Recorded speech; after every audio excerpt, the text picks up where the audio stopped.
আজকে নতুন করে মুক্তিযুদ্ধের ইতিহাস বলা শুরু হয়েছে।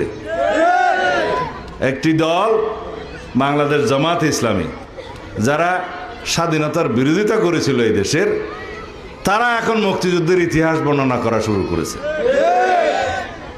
গতকালকে সেই দলের আমির সাহেব বলেছেন এই দেশের স্বাধীনতার ঘোষণা নাকি রাষ্ট্রপতি, শহীদ রাষ্ট্রপতি জিয়াউর রহমান দেয় নাই, তৎকালীন মেজর জিয়া দেয় নাই, কর্নেল অলি সাহেব নাকি দিয়েছে।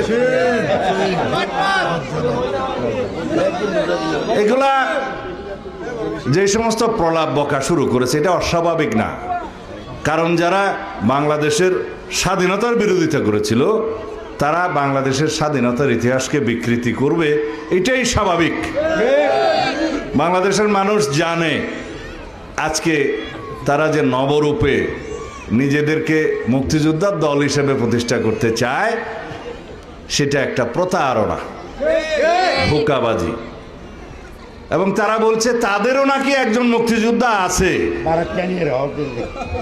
একজন মুক্তিযোদ্ধাকে তাদের জোটে যোগদান করিয়েছে এবং অন্য কথায় বলতে গেলে ভাড়া নিয়েছে বলে তারা সাইনবোর্ড দেখাচ্ছে তাদেরও একটা মুক্তিযোদ্ধা আছে, এবং সেই মুক্তিযুদ্ধকে তারা বাংলাদেশের স্বাধীনতার ঘোষকও বানাচ্ছে।